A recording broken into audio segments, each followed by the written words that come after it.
Hi, welcome to our lesson for today. We'll still focus on systems technology and we are still looking at basic concepts of computing.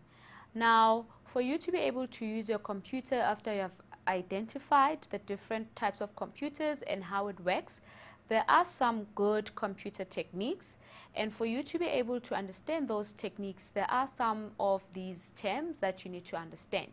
And the first term that we need to look at is information and communication technology. Now, in short, we refer to it as ICT. You might have seen ICT in a lot of places when you surf the internet, billboards, and etc. But what is it? What does it really refer to, right?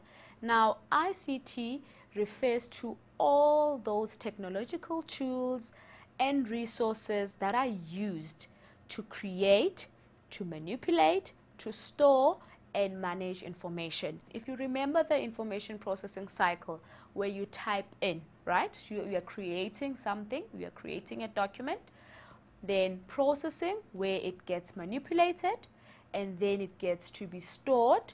Again, storing depending whether you're printing or storing, and then manage information. When you manage information, you put it to good use where you can communicate it with the parent or send it via email, etc. Now, just to explore some of the ICT systems, you get your smartphone where you get SMSs, where you get emails, MMS, etc. You also get cloud computing where you are able to store online. There's social media involved, and there's also some of the ATMs where you are able to withdraw money using your bank cards and all of that. But now, right now, it might not sound clear what I mean, but let's explore these ICT examples in more detail. Now, a point of sale. Point of sale, think of you are shopping at this grocery store, and now you get to a till point. Now, this till point, we call it a point of sale because that's where now the sale needs to happen. Now, in short, we call it a POS. Now, in your point of sale, you will find some of these items. You get specialized keyboards, cash register, barcode scanner or a reader, a card reader, or a fingerprint scanner. Now, these are some of the examples that you would get in an ICT system.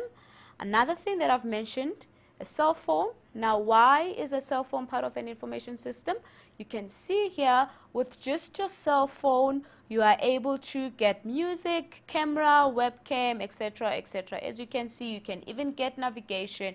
You can even get some computer usage there. You can even make phone calls, surf the net, and that is all part of information system. Now, in terms of using an information system, there's a difference. Now, you need to understand we have data and information. Now, if you remember, when you have to get a report, a teacher would enter marks onto a system, they will be processed, and then you would get your report. Now, I'm going to use that example to explain what is the difference between data and information.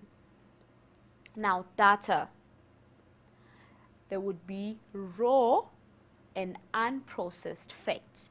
Take note, raw.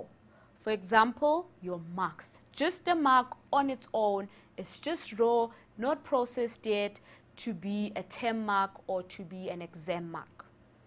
Information is processed data with meaning and is useful. Now, take note of processed. Now, what happens after you have entered your marks into a system? They get processed and then you get your output. Now, same with data as well as information. Data is when you've just entered your data, it has no meaning, it has not been processed. And then information, it's when your data has been processed and now it's meaningful. Now, in terms of the marks that we were using, you would get marks from a test, which is still data.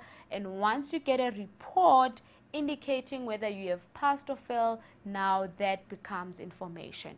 Now, just to look at what we've just said, we spoke of an information processing cycle where you look at how does a computer works. We looked at some terms which involves ICT and how actually it forms part of this information processing cycle.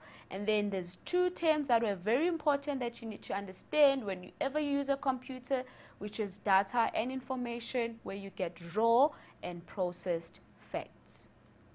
Thank you.